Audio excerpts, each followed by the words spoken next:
러시아 극동 블라디보스토크에서 북한 노동자를 지원해왔던 한국인 선교사가 간첩 혐의로 체포됐습니다. 네, 한국인이 러시아에서 간첩 혐의로 체포된 건 이번이 처음인데요. 북러가 밀착하며 다소 멀어진 우리나라와의 관계를 반영하는 걸까요?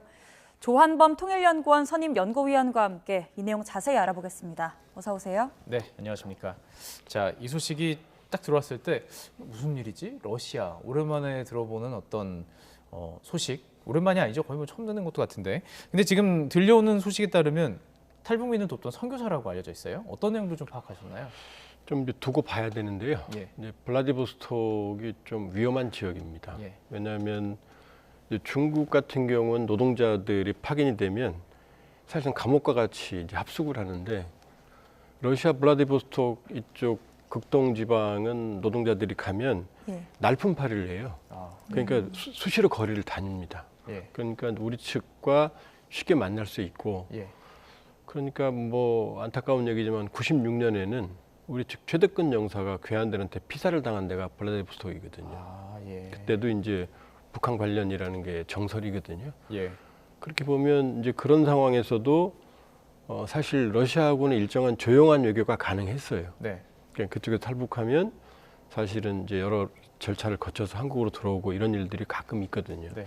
근데 이제 이게 첫 간첩 살해 혐의였고 예. 이게 또 공개가 됐거든요. 네. 그러면 저쪽에서는 북한 관련 가능성이 매우 높거든요. 예. 왜냐하면 그쪽에 있는 이제 노동자, 지역 자체가. 그다음에 탈북민 구호 활동이 있고 지금 러시아하고 북한 간에 나지나그 블라디보스톡 두나이하고 계속 무기가 오고 가거든요. 예. 그러니까 아주 민감한 지역인 상황에서 여기가 사건이 무기가 온가할 수 있는 딱 그 지역인가요? 예, 그 지역입니다. 그러니까 물론 두나이 항구는 군사 항구지만 바로 인접해 있기 때문에 저게 전 세계 CIA, 모사드, MI6 같은 모든 정보기관들이 러시아, 북한 간의 무기 거래에 지금 관심을 가지고 있고 여기에 대해서 러시아도 방첩 능력을 아주 확대한 상황이었거든요. 아주 민감한 상황이었기 때문에 이번 그 상황에서 발생을 했으니까 여러 가지로 좀 분석이 필요한 상황이에요. 예. 예, 우선은 러시아 보도에 따르면 이 선교사는 백 씨라고 하고요. 이 사람이 자기를 작가로 소개했고 또 이 기밀 정보를 이 사람이 외국의 정보기관으로 넘기려고 한 혐의라고 하는데 네. 이게 선교사가 이런 게 가능한 걸까요? 그러니까 좀 두고 봐야죠, 상황은. 그러나 저쪽에 있는 민간인들의 경우, 물론 고려인도 있지만 민간인들의 경우에는 저쪽에 나와 있는 북한 노동자들의 생활이 아주 열악해요. 아주 그 시베리아 추위에도 옷이 얇은 옷을 입고 다닌다든지 네.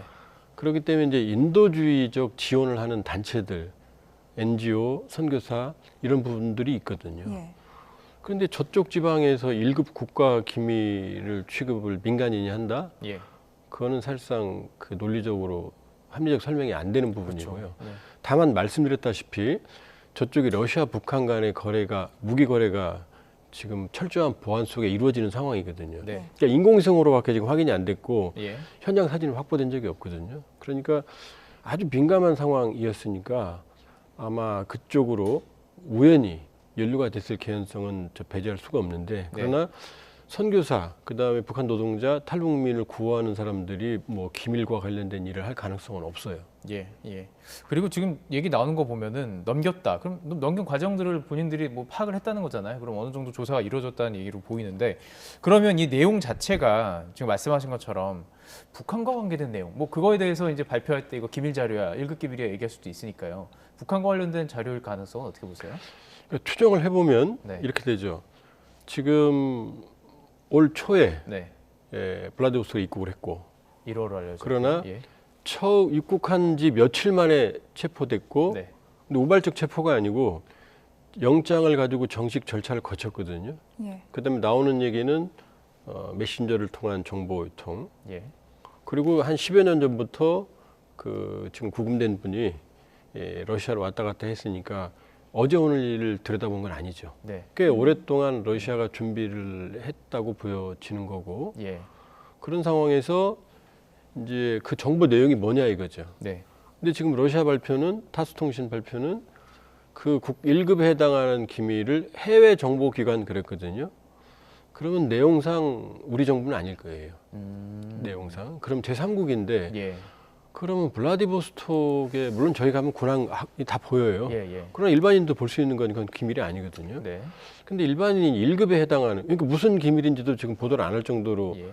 러시아는 군사 기밀이라는 거거든요. 그러니까 지금은 모르지만 추정컨대 만일에 정말로 러시아가 증거를 확보했다 그러면은 의도적이진 않겠지만 제가 보기엔 예. 뭐 선교사들이 그런 일을 의도적으로 하지는 않습니다. 지금 북러 간의 무기 거래와 관련된 정보들이 북러 간의 무기 우연찮게 그럴 수 있겠군요. 그럴 섞여 있을 개연성, 의도치 않게 네.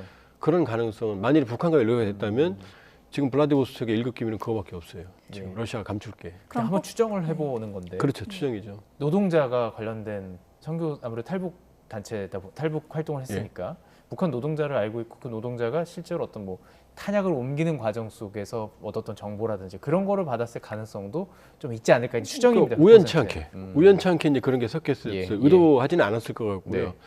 그런데 이제 이런 상황입니다. 과거에는 러시아에는 UNHCR이 있어요. 예. 유엔 난민 기구가 예. 있습니다. 그 지부가 왜냐하면 러시아 난민 문제가 많아요. 예. 소련이 15개가 쪼개지면서 러시아인이 여기저기 가 있고 또 뭐 다른 국가들이 이 모스크바 이런 데 와 있는 게 많으니까. 네. 근데 중국은 난민 인정하지 않죠. 난민 기구도 없고. 그러니까 이 탈북민들 그러니까 북한 주로 노동자들이죠. 노동자들이 탈북을 하면 이제 이분들을 구호하는 일들을 이제 고려인 혹은 뭐 러시아인 네. 그다음에 이제 우리 선교사 아니면 NGO 이런 분들이 인도주의적 차원에서 순수 도움을 주는 경우가 있거든요. 예. 근데 이게 과거에는 큰 문제가 없었는데 물론 과거에도 추방된 사례가 있어요. 그 러시아에서 돕다가 러시아 보안 당국에 발각이 되면 추방시킵니다. 네. 물론 겁은 줘요. 예. 간첩 혐의라고. 그러나 혐의를 씌워서 법적으로 처리한 적은 없고요. 예. 다만 그런 혐의가 있으니 언제까지 나가라. 그래서 뭐 그렇죠. 아예 거의 영구 입국이 불어된 사례도 있습니다. 네. 네. 그런데 이렇게 실제로 혐의를 씌워서 공개한 건 처음이거든요. 예.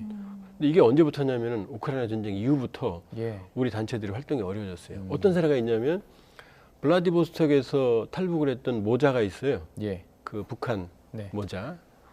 40대 엄마와 10대. 예.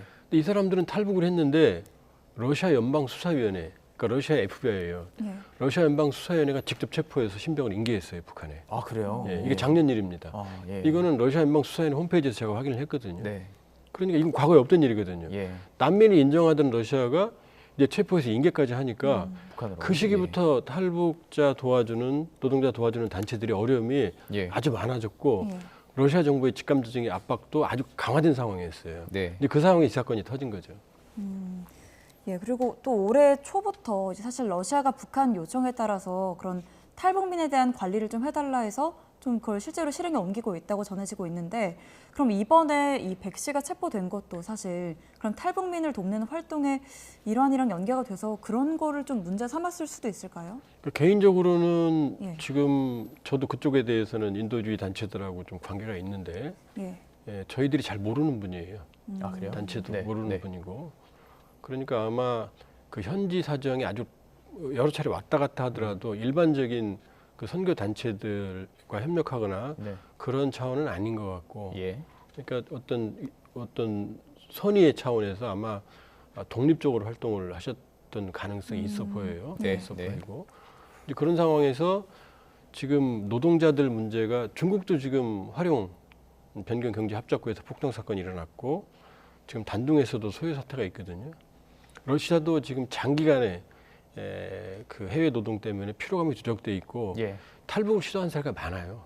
지금도 상당수의 노동자들이 은닉해 있는 상태거든요. 예. 그러니까 북한의 입장에서는 중국도 그런데 예. 중국은 중국 당국이 상당히 협조를 잘하거든요. 예. 지금 양측 관계가 러시아 북한 간의 관계가 좋으니까 그러니까 이런 노동자 아까 말씀드렸듯이 탈북 모자 같은 경우도 네. 안타깝지만 체포가 돼서 지난해 연말에 송환이 됐어요. 네. 그렇게 보면 북한이 러시아 측에게 탈북 노동자 문제 협력을 요청했을 개연성 상당히 높고 아, 이것도 아마 그 이러한 전혀 영향이 없다, 관계가 없다 이렇게 말하기는 좀 어렵죠. 그렇군요. 아, 자 그렇다면 지금 말씀하신 것처럼 뭐 북한에 러시아가 보내는 어떤 메시지일 수도 있고 해외 메시지 보내는 걸 수도 있고 자 그런데 일단 어쨌든 이분 지금 체포된 이분에 대해서 좀 집중을 해보면 러시아에서도 또 생활을 해보셨고 예. 지금 들리는 말에 따르면 지금 들어간 레포르토보 교도소 상당히 뭐 열악한 곳이라 그러고 지금 나오는 형량도 꽤 셀 거라 그러던데요. 열악한 곳이라는 것보다는요. 네. 거기 뭐 시설이 나쁘다 이건 아니고요. 예. 정치범들이 주로 갑니다. 그러니까 푸틴이 예를 들어서 정적들을 숙청한다. 예. 그러니까 자기 내부 정리한다. 뭐 내부 보안 요원들이 문제를 일으켰다. 그럼 주로 가요. 그러니까 일반 사범보다는 아주 위중한, 그러니까 일반적인 수감이 아니고 대부분 독방이고, 거기에 들어갔다는 얘기는 일단 러시아 당국이 이 보안, 안보, 정치적 사안, 중대한 이런 거로 취급한다는 거거든요. 예. 그러니까 뭐 악명이 높다는 얘기는 그 얘기입니다. 예. 그 얘기는 일단 혐의가 중대하다라는 걸 의미합니다. 그렇게 일단 중대하게 보고 있는 건데 실제로 러시아에서 간첩 혐의를 받으면 징역 10년에서 20년까지 나온다고 하잖아요. 이번에 백 씨한테도 그렇게 징역형이 내려질 가능성이 있을까요? 이제 두고 봐야죠. 왜냐하면 지금 우리가 상황을 전혀 모르거든요. 예. 지금 1월 초니까 한 2달 좀 넘었죠. 그 사이에 아마 우리가 영사 조력을 하면서 러시아 측하고 아마 그 접촉을 했을 거고, 그런 상황에서도 이게 타스 통신으로 공개가 됐거든요. 네. 아니면 보통 조용한 외교로 끝나거든요. 예. 그렇게 보면 이게 아주 쉬운 일은 아닌 것 같다. 그러나 제가 봤을 때 지금 나온 정보로만 봤을 때 의도적으로 국가 기밀에 접촉을 해서 러시아 안보에 위해를 끼칠 그런 의도를 가졌을 가능성은 제가 보기엔 높지 않고, 예. 또 그럴 만한 위치에 있지도 않아요. 예. 그 블라디보스톡이라는 데가 예. 모스크바나 상트페테르부르크도 아니고, 그러니까 우연하게 연루가 됐을 가능성이 훨씬 커 보이거나, 네네. 아니면은 무고나 아니면 어떤 그 다른 어떤 오해의 소지거나 가능성도 있거든요. 예. 그러니까 반반입니다. 반반인데 어쨌든 6월 15일까지 구금을 연장했으니까, 네. 아니면 지금 정말로 중대한 게 확인이 됐다 그러면 바로 법적 처벌로 들어갔겠죠. 예. 예. 좀 알겠습니다. 두고 봐야 됩니다. 상식적으로 생각을 해봐도 일반인이 군사 기밀을 어떤 국가 기밀을 그냥 그 지역에서 습득했다는 것 자체가 러시아 정보 당국에서 상당히 문제가 될 수 있는 부분이기 때문에 말씀하신 것처럼 좀 오해라든지 뭐 그런 것이 있는지 수사 과정에서 밝혀질 수 있으면 좋겠고요. 자, 그렇다면 한국과 러시아의 관계에 대해서 좀 짚어볼 필요가 있습니다. 지금 공교롭게도 뭐 지금 중국의 그 우리 국가대표 선수였던 송주로 선수 아직도 지금 구금된 상태고, 어쨌든 최근에 어떤 외교 관계에 있어서 껄끄러운 관계를 나타내는 나라가 지금 나타난 거예요. 우리나라 관계를 의식한 러시아의 어떤 의도적인 행동이라고 보십니까? 어떻게 보세요? 아마 관계, 뭐 개인적인 판단입니다만, 네. 관계 악화를 위해서 기획을 했다 이렇게 보기는 어렵고요. 예. 이 상황이 관계 악화된 상황에 영향은 줄 수 있다 이렇게 볼 수 있죠. 왜냐하면 러시아로서도 부담이 있는 게, 지금 한러 관계는 서로 불편하지만 관리하는 관계예요. 예. 왜냐하면 우리로서는 러시아라는 북방 정책 핵심이 러시아인데 네. 그 가능성을 완전히 봉쇄할 수는 없는 거고, 그렇지만 우크라이나 전쟁에 대해서는 국제법적 보편적 가치를 따라야 되는 거고, 러시아 입장에서는 북한하고 지금 뭐 친해 보이지만 사실 전쟁 끝나면 북한은 하나도 안 중요하거든요. 우리 한러 교역 규모가 한 260~70억 달러 되거든요. 경제적으로 예. 러시아는 북러는 1억 달러를 넘은 적이 없어요. 예. 2022년에는 5만 달러밖에 안 됐습니다. 네.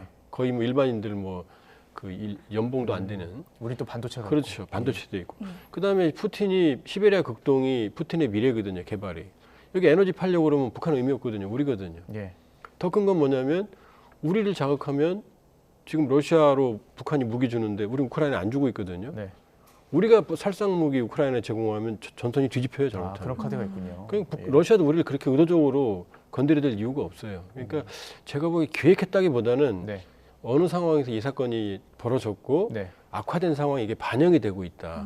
그럼 러시아 입장에서는 지금 북한에게 호의를 좀 보여야 되는데, 예. 그럼 이걸 북한에게 시그널을 줄 수 있죠. 우리가 당신들을 지원하고 있다. 이런 면에서. 이런 예. 상황으로 좀 분석을 해볼 수가 있죠. 그러면 러시아가 이제 북한과 밀착하는 상황에서 좀 어떻게 보여주는 그런 메시지도 있을 수 있을까요? 카드는 활용이 되겠죠. 예. 말씀드렸지만 이미 그 모자, 블라디보스톡 모자는 러시아 연방수사위원회 홈페이지에 공개적으로 띄었어요. 체포한 사실, 체포하라고 지시한 사실을. 네. 다시 그리고 소환까지 했으니까요. 그렇죠. 바로 다음 날 체포했고, 그다음에 그 인계를 했고, 그리고 블라디보스톡 거쳐서 뭐 안타까운 얘기입니다만 지난해 연말 송환됐어요. 저희 첩보로는 확인이 됐습니다. 그러니까 그 정도니까 적극적으로 협력, 그 탈북자 문제, 러시아 내 해외 북한 노동자 문제는 러시아가 협력하고 있다는 시그널을 주고 행동을 했거든요.